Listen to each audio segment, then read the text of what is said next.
Fala galera, The Flash na área, tudo bem com vocês? Brincadeira, aqui é o Tio Du, agora sim disfarce. Depois de 800 cancelamentos, mudança nos chefes da DC e da Warner, um código penal americano sendo finalizado por Ezra Miller, um gato chamado Wally West tentando a atenção aqui do nosso lado.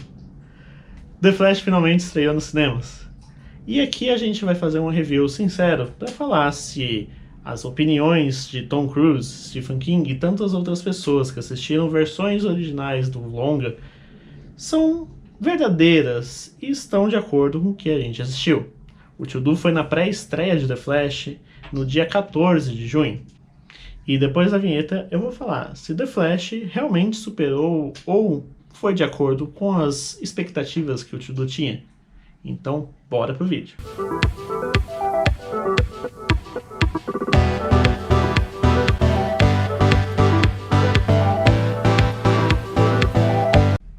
Bem-vindos a mais um vídeo do Dicas do Tio Du. Se você ainda não é inscrito no canal, já sugiro que você se inscreva aqui embaixo. Aperte o sininho também para receber as notificações dos nossos próximos vídeos. Bom, para quem acompanha o Tio Du desde o princípio, sabe que o Flash é o super-herói favorito desse que vos fala. A gente chegou a comentar lá no dicastiodu.com durante algumas temporadas algumas críticas da série protagonizada pelo Grant Gustin. Nesse review sincero, eu vou falar sobre um filme que eu aguardei, assim como muitos outros fãs do Flash, por muitos e muitos anos. E algumas situações desse filme acabaram me deixando ligeiramente chateados em questão de que eu esperava que outras pessoas também estivessem vestidas de The Flash assistindo ao filme.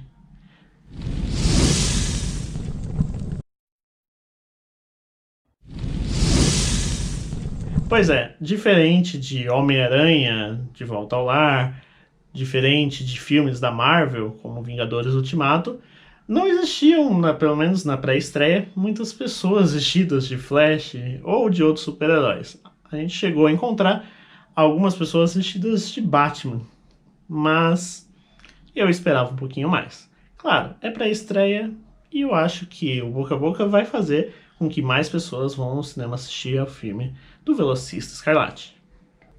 Então, como é um review do filme, já espere alguns spoilers. Então, se você ainda não assistiu o filme The Flash, sugiro que você compre o seu ingresso e vá assistir antes de conferir esse vídeo, ou confira por livre e espontânea vontade. A gente foi em uma sessão de pré-estreia aqui em Guarulhos, e como eu disse, não havia muitas pessoas assim inicialmente vestidas a caráter como a gente viu, por exemplo, em Homem-Aranha, né, De Volta ao Lar. Claro que algumas pessoas me reconheceram, eu não estava de máscara nem de luvas, mas uma outra chegou a me olhar, perguntaram sobre o anel do Flash, e a sessão parecia que estava vazia, mas depois entrou bastante gente. Então, falando de modo geral, a gente precisa elogiar aqui o coração que foi colocado pelos atores e pelo diretor e pela própria Warner em relação ao filme do Flash. Depois de tantos adiamentos e tantos problemas, seja com o próprio ator, né, que resolveu zerar o Código Penal americano, seja como problemas, por exemplo, de uma mudança de universo, mudança no comando da Warner, mudança no comando da DC, tudo isso tinha indícios de que poderia dar ruim. Os comentários de Tom Cruise, de Stephen King e de tantas outras pessoas falando que este era um dos melhores filmes feitos, que isso era cinema, um dos melhores filmes feitos na história, o melhor filme de super-herói, às vezes podem ser superestimados, mas a gente vai comentar um pouquinho mais se eles têm razão ou não. Começando já com a cena inicial de abertura, achei maravilhoso que ele não perde o humor do Flash, embora muitas vezes, principalmente quando tem a versão mais jovem do Barry, isso seja colocado de uma forma exagerada e até um pouco irritante. Um dos pontos negativos, se a gente já pode começar por aí, é essa parte das piadas um pouco forçadas. É refeita uma piada, né, do laço da verdade, e aquela falta. Não existe a necessidade de ficar falando que o laço da verdade te obriga a dizer a verdade. Isso a gente já sabe. Não precisa explicar em todo filme que o laço tá brilhando, cara. Mas enfim, achei a cena inicial maravilhosa, né? A abertura em que o Flash vai correr, o lobo começa a se formar, e de repente ele volta porque tá sem calorias, né? Quer comer, o pessoal chama ele. E depois, quando ele vai correr de volta, a cena volta e aí sim carrega o logo do Flash.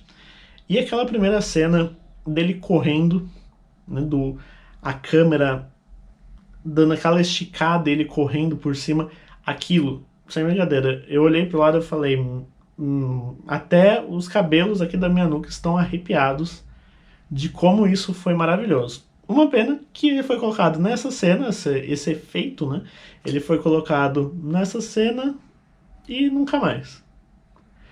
Mas a parte da perseguição, a parte do Bruce Wayne correndo atrás dos bandidos, né, com o carro, a parte do Flash, tava muito boa.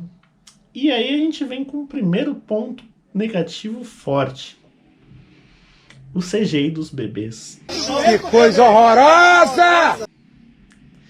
Cara, olha, quando eu tava assistindo, e eu vi que ele teria que salvar bebês caindo de um prédio, e ele começou a usar aquela ultra velocidade, na minha mente, e provavelmente na mente de várias pessoas que são fãs do Flash, só se passava uma coisa. Essa é a cena que vai colocar o Mercúrio dos X-Men no chinelo. E eu queria muito. E eu acho que um dos pontos que pode ter decepcionado muitos fãs é que isso não acontece por causa de algumas coisas bizonhas. O CGI, de modo geral, no filme, ele tem falhas, obviamente, como todos os filmes que a gente está vendo de super-heróis dos últimos tempos. O tempo que ele levou para ser feito dá a impressão de que a versão que eles estavam exibindo a fãs e a críticos antes, que era não finalizada, acabou chegando nos cinemas de modo geral. E estamos com uma versão não finalizada. A versão que eles alegaram que seria não finalizada, né, que foi exibida para fãs e para críticos e influencers antes da estreia geral no cinema ou pré-estreia, parece ter sido a mesma que chegou pra gente. Como a gente já viu em comentários de outros canais, os efeitos dos bebês, os efeitos da força de aceleração, efeitos dos dois Ezra Millers na mesma cena, eles parecem ter sido mal trabalhados. Em alguns momentos dá para você passar um pano, como por exemplo a parte da força da aceleração, quando ele está vendo vários futuros, o pai dele, dá para ver claramente um bonecão. Mas no começo, e acho que isso que dá uma primeira versão a todo mundo, é que os bebês são extremamente horríveis em CGI. E tem uma pequena parte também que o Flash, até o próprio Barry, ele fica num formato de CGI boneco. O que faz lembrar, nós, saudosistas da série do Flash com o Grant Gustin, nos faz lembrar dos efeitos da CW. A diferença é que a CW ela tinha 2 tubaínas e 3 pães de orçamento para fazer os efeitos da série. O filme do Flash foi bem caro e demorado para sair. Mas um ponto que pode diminuir isso e fazer a gente passar um pano melhor é que essa cena dos bebês ela impacta um pouco por causa do CGI horrível, mas ela tá no começo, faz você esquecer quando você está assistindo até o final, que acaba sendo só um ponto negativo. A história em geral, o roteiro foi maravilhoso. A ideia de que o Flash poderia voltar no tempo para salvar sua mãe, a gente já viu na série do Flash, já viu nos quadrinhos, e foi muito bem explorada pelo ator Ezra Miller, que foi uma atuação maravilhosa, ignorando o que ele fez fora das telas, mas também pela mãe e pelo pai do Barry, que agora é um outro ator, o pai. Enfim. E a gente também tem nessa versão mais velha do Barry, né, vendo que ele é mais experiente agora, não só ele trabalha com o Batman, com o Bruce, é um amigo do Bruce praticamente, né, até chega a brincar que ele, na verdade, era um Uber Black, mas ele é mais experiente, ele sabe o que está acontecendo, ele já sabe como vibrar suas moléculas para atravessar as coisas, né, atravessar matérias sólidas, e muitas coisas ali não precisam de explicação. É o Flash, é um cara que consegue voar voltar no tempo, voar não consegue. Consegue voltar no tempo, o cara consegue correr extremamente rápido e descobre que ele consegue voltar no tempo. Ele salva a mãe dele e ali cria uma ramificação da história. E a explicação que o Batman do Michael Keaton coloca é maravilhosa. Como a gente sabe, todo filme que coloca viagem no tempo, em algum momento precisa explicar como ela funciona. Seja colocando papéis dobrados, seja colocando um cientista maluco, conveniências. Dessa vez foi o próprio Batman e do Michael Keaton que explicou. E a presença dele é muito bem inserida no filme. Embora algumas partes ele tenha um pouquinho de exagero de frase de efeito, né? A gente sabe que é saudosista, é nostálgico, mas parece que o cara saiu, pegou um livro de frase de efeito e tá fazendo o filme. Mas tudo bem. Em questão do visual, né, que é o que mais é falado nos últimos tempos em filmes de super-heróis, eu vi pessoas comentando que as cenas em que tinha dois Ezra Millers tinha algumas falhas muito aparentes, coisas que eu não percebi, embora algumas pessoas tenham percebido. Eu acho que o ponto principal negativo foi dos bebês. Quando aparece na Força de Aceleração, que aparece o pai dele em versão boneco ali, claramente, eu não entendi no começo porque foi colocado ali, mas depois que a gente vê várias e várias vezes ali isso acontecendo, a gente acaba aceitando, embora não tenha nenhuma explicação plausível para por que existia um mundo de bonecos ali dentro. Por que não era uma cena simplesmente duplicada, o que seria muito mais fácil fazer do que um boneco. Outro ponto que eu percebi do boneco ruim, de bonecos ruins, né, de CGI, foi durante já o final do filme, né, que tem aquelas referências aos heróis clássicos. Temos Nicolas Cage de Superman. Achei maravilhoso. Mas, por exemplo, quando eles resgatam imagens e refazem o Superman do Christopher Reeve, fica bem aparente que é um bonecão. Claro, o ator já faleceu, mas acho que poderiam só usar imagens recuperadas e montá-las. Não precisava reconstruir, fazer uma cena em que dá pra ver que é um boneco, que dá pra ver que é algo de CGI. Mas esses são os pontos que eu achei negativos do filme. E esses são os pontos que a gente tá vendo de negativo em todos os filmes de heróis dos últimos tempos. O CGI. São empresas de efeitos especiais que estão sobrecarregadas, fazendo milhares de filmes ao mesmo tempo, e que às vezes pode ser, aparenta que não tem a tecnologia suficiente, embora a gente já tenha visto tantos outros filmes em que a tecnologia foi capaz de fazer esse tipo de coisa. Os bebês, eu vou ficar falando nisso, mas vamos esquecer um pouco. Vamos falar mais sobre a história, né? O roteiro, muito bem amarrado, muito bem escrito. O que eu fiquei com medo antes de assistir o filme é que fosse um filme do Batman, ou dos Batman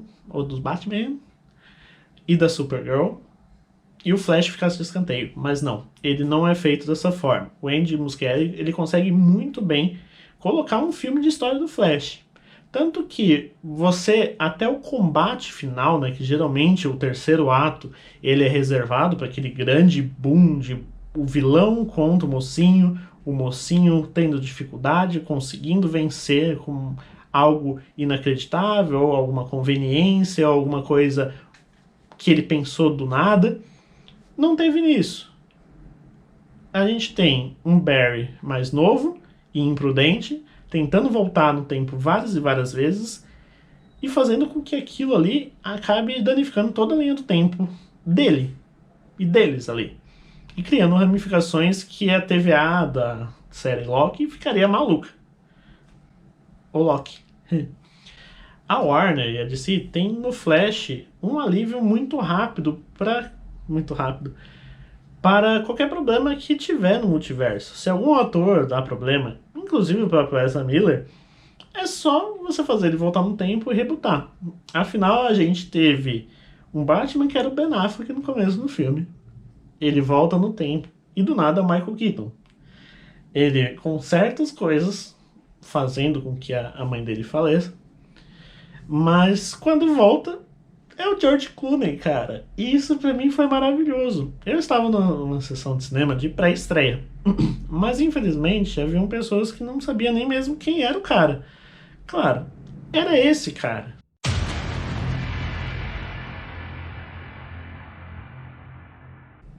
Só que outros pontos aí que a gente fica um pouco chateado até por ser fã do Flash é que a gente vê uma versão do Jay Garrick que é o Ted Sears, da série do Flash, que se disfarçou de Jay Garrick, mas na verdade era o Hunter Zolomon, que na série era o Zoom. E aqui ele tá de Jay Garrick, sendo que a gente tem um ator que fez a série do Flash, tanto a dos anos 90 quanto a mais atual, do Arrowverse, que estavam basicamente livres. Poderiam fazer uma participação, poderiam recuperar a cena dele correndo na série. Cara,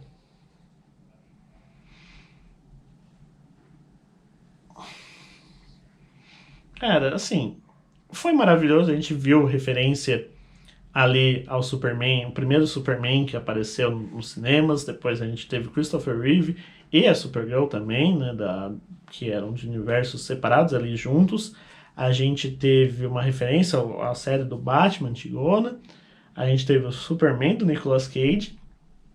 Mas a referência aos Flashes da TV ficaram com Ted Sears, que nem era o Flash original. E uma rápida menção no começo, quando o Barry acaba tendo que arrumar a roupa, as tralhas dele dentro do apartamento para Iris entrar, para Iris entrar, e ele guarda tudo.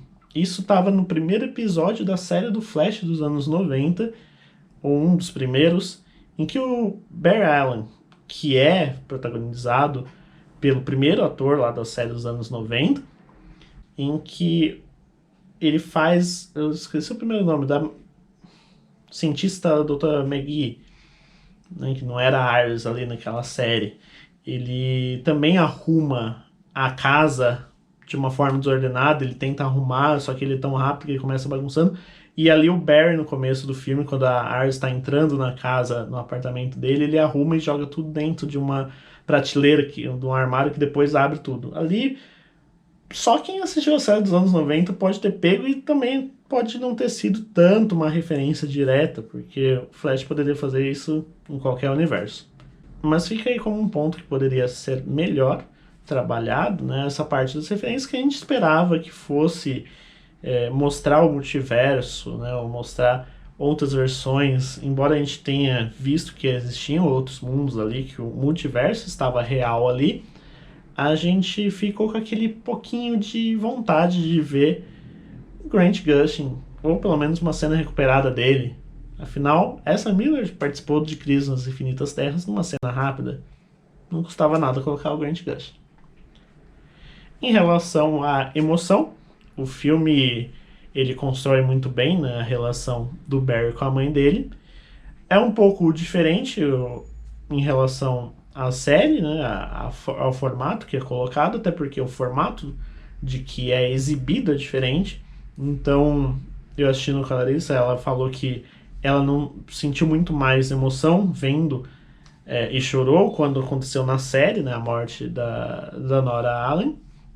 E ela não pensou e não sentiu isso no filme. Então, no filme, a gente tem 1h30, 2 horas para construir isso. Na série a gente tinha 20 episódios, ou 40, ou 60 episódios. Então é diferente de formato. Mas a parte do abraço ali, quando ele tem que voltar no tempo, ele tem que deixar a mãe dele seguir o rumo original dela, aquela cena me pegou muito. Aquela cena ali foi o momento que eu achei que choraria no começo de ver o Flash no cinema. A sensação de ver o meu super-herói favorito numa telona de cinema, num filme oficial depois de tanto tempo, no começo eu pensei, eu acho que vou chorar só de ver o cara vendo, só o cara aparecendo ali. Isso não aconteceu, mas me deu uma emoção diferente, me deu uma alegria de ver meu super-herói favorito aparecendo em tela e fazendo piadas desde o começo. O que me deixa triste é que esperava alguma participação aqui ou ali que a gente ficou meio que teorizando, mas a expectativa é nossa, então a falha também pode ser nossa. Mas a parte de emoção de chorar foi principalmente na cena que ele precisa deixar a mãe dele, e ali eu acho que o ator, a atriz trabalharam excelentemente bem. No mais é isso. Eu acredito que o filme ele começou bem por causa daquela cena épica da corrida. Ele teve um ponto baixo com a parte dos bebês, que até tem momentos que eles poderiam, quando ele tira, por exemplo, a criança, um dos bebês, de dentro do micro-ondas, não precisava mostrar de frente ali um bonecão de CGI parado dentro, poderia mostrar a câmera de trás. A Andy Muschietti trabalhou um pouquinho mal essa cena, porque logo depois do corte ele já tá com o bebê real no braço. Ele poderia tirar o micro-ondas de CGI, ele pegar um bebê do chão, da mesa ali mesmo, real.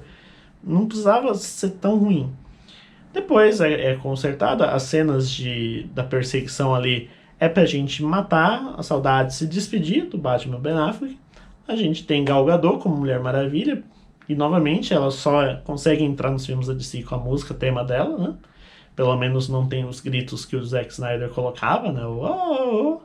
Pelo amor de Deus. A gente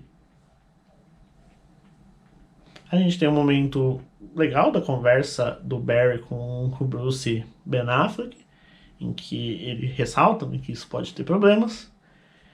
A crescente vai indo bem. Aí tem a cena da forçação com diversos bonecos dos pais do Barry, que eu acho que é um meio termo.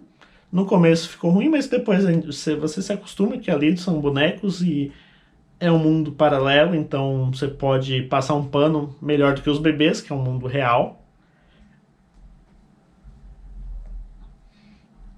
As partes de que o Batman do Michael Keaton aparece são muito boas, são excelentes.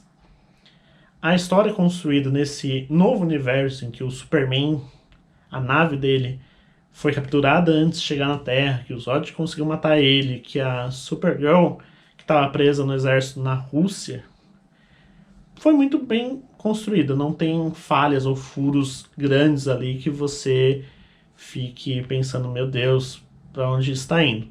Tem uma coisa ou outra que é conveniência que sempre vai ter no filme, como por exemplo o Barry descobrir uma coisa, um fato, e falar, tá, mas como que a gente vai chegar lá? E de repente tem uma nave que tava tudo empoeirada, cheia de teia de aranha, uma nave gigantesca do Batman que tava parada por não sei quantos anos, com a gasolina lá podre, tava funcionando. E tipo, tá lá o Batman, tipo, a gente vai aqui, ó. Sei lá, num cenário aleatório eu imagino que o Batman do Michael Keaton tava quietinho lá dentro da nave, só esperando falar a deixa, tipo, e como que a gente vai chegar lá? Ele, opa, vamos ligar os botões que os caras perguntaram como que a gente vai chegar na Rússia. Dá a impressão disso. Mas as cenas de luta ali dos dois Bears, como eu falei, teve gente que falou que viu uma coisa ou outra ali de CGI ruim. Eu não percebi. Eu achei maravilhoso a parte que o Barry mais novo tenta voltar diversas vezes no tempo para consertar. Foi muito bem feita. Aquela revelação também de que o Dark Flash sempre foi o Barry mais novo também não foi forçada e também não foi muito explicativa demais. Mostrou o que precisava mostrar, falou o que precisava falar. Não foi um filme de Batman e Supergirl, ou Batman e Supergirl com o Flash de lado. Foi um filme do Flash, que tinha presença de outros super-heróis. E aí o que eu falo que gostei do final também, a minha participação tanto do Nicolas Cage quanto do George Clooney, mas a sensação, como eu falei, da cena do bebê e a cena pós-créditos, elas fazem com que tenha duas baixas. E são diferentes o que significa num filme como um todo. A cena dos bebês, ela pode ser esquecida por causa de toda a história do final do filme, toda a história dali em diante. Você se emociona e você quer ver. Eu veria facilmente esse filme mais vezes. E pretendo. Então você acaba passando um pano pra esse bebê no começo. Você fala, tá, foi uma cena ridícula. Pra quem é fã, fica chateado, porque fica pensando, poxa, poderia ser uma cena que deixaria o Mercúrio dos X-Men no chinelo, mas colocaram bebês fake. Ok. Mas depois o filme ele é muito bem construído, que faz você esquecer que existiam bebês horrorosos no começo. Não esquecer, mas pelo menos passar um pano de que o restante foi muito bem construído. Então dá a impressão de que o orçamento de CGI do filme era 1 e eles tinham do minuto 15 em diante para usar, e do 0 ao 15 eles deixaram meio de lado porque senão ia ficar ruim do 15 até 2 horas e tralalá. Então você passa um pano. Só que o problema é aquilo dos ápices, né? A parte do terceiro ato é muito bem construída, mesmo tendo a luta contra o vilão principal não sendo completa, né? A gente não vê a vitória. A gente vê só um modo de que não chegue à luta, né? O Barry precisa voltar para que aquele cenário nem mesmo aconteça e que o cenário original seja refeito. Isso dá abertura pra gente ter qualquer Superman, como a gente viu, qualquer Mulher Maravilha, qualquer Aquaman. Já que a gente viu que quando ele volta, aparece simplesmente George Clooney no lugar do Ben Affleck ou do Michael Keaton. Mas aí vem a cena pós-créditos, que a gente vê que pode ser reconstruído, várias coisas podem ser novas, e a gente vê uma cena que, sei lá, a gente não viu o Grant Gustin na série inteira, no filme inteiro. Tinha aquela pequena chance. Mas aí é uma cena do Arthur Curry, o Aquaman, bêbado, louco, chamando o Barry de Harry. E ali dá uma impressão de que o Barry tá mudando o tempo e tá vendo Batman diferentes, se você prestar atenção no que ele fala ali. Mas a cena, ela não casa com que o filme terminou bem. Ela dá um drop, dá uma abaixada no que tava ali na alta. Então, baixo com bebês, alta e baixo com... E ali pode fazer com que pessoas que gostaram do filme e gostaram da história em geral não gostem tanto, pra quem ficou, né? Não indiquem tanto para outras pessoas. Mas se alguém, como eu vi na própria sessão de pré-estreia, e como a gente vê em vários filmes da Marvel até hoje, se alguém saiu do cinema antes dessa cena pós-créditos, maravilhoso, porque vai indicar um ótimo filme para outros fãs. E para pessoas que não são fãs, mas querem se divertir.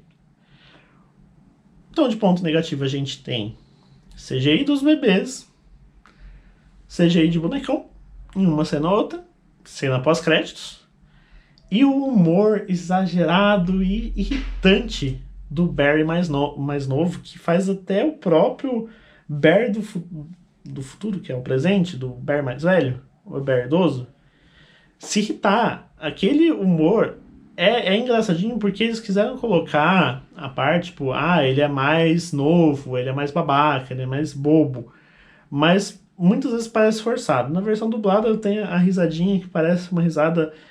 Parece caricato, uma atuação caricata. É muito bem construído porque o Ezra Miller consegue construir muito bem pra gente saber quem que é quem. Mas talvez tenha passado um pouquinho do ponto. Então, no geral, de nota, eu queria muito... Eu vou deixar aqui na descrição uma lista de filmes do Tio Du, que tem um top 50, eu acho, deve ter uns 50 filmes, em que Flash já estava nessa lista, só que estava lá embaixo originalmente, porque eu esperava que ele fosse tomar o primeiro lugar dos filmes, que pertence atualmente nos meus preferidos a Efeito Borboleta, ou que ele ficasse acima do meu segundo lugar, que é Interstellar. Talvez, eu não sei ainda como que eu vou colocar. Eu esperava que fosse 10/10. Por ser um filme do Flash que eu esperei tanto tempo, ele vai ser 10/10. Mas, falando a versão mais sincera, talvez podemos considerar que ele seja um filme nota 8 de 10. Então eu vou deixar aqui na descrição essa minha watchlist do IMDb, em que você pode ver o top 50, 60 de filmes que o Tio Du recomenda para você assistir. E eu gosto que o próprio filme do Flash, ele coloca algumas referências, inclusive ele fala do efeito borboleta. O Batman Michael Keaton fala sobre você já ter visto em algum filme sobre as repercussões que uma decisão no passado mudam em um mundo. E o Barry Allen, pequenininho, tinha uma camiseta da Máquina do Mistério, do Scooby-Doo, o que pra mim já valeu muito. Mas é isso, pessoal. Muito obrigado por quem chegou até aqui, me escutou falando essas baboseiras e falando mal do CGI de um bebê. Se você ainda não acompanha o Tio Du nas redes sociais, eu vou deixar aqui o @dicas do Tio Du para você seguir no Facebook, Instagram, Twitter, Reddit, sei lá, tudo que tiver. É só procurar @dicas do Tio Du. Também temos, como eu mencionei no começo, o site dicasdotiodu.com. Você vai encontrar umas críticas antigas da série do Flash, depois que a série começou a desandar e ficar horrorosa e perdeu o coração e a vontade, coisa que o filme tem muito. A gente parou de comentar dos episódios, já que o Flash já não era mais o principal na série, né? Mas, para quem quiser ver notícias de entretenimento em geral, dicasdotiodu.com. Então, se você ainda não se inscreveu no canal, volta ali, se inscreve, ativa o sininho e deixa também um like nesse vídeo, para que ele possa ser espalhado para mais pessoas fãs do Flash, assim como eu, outros fãs do entretenimento. Então, muito obrigado novamente e, como sempre, um abraço, dessa vez do Flash, o Tio Du.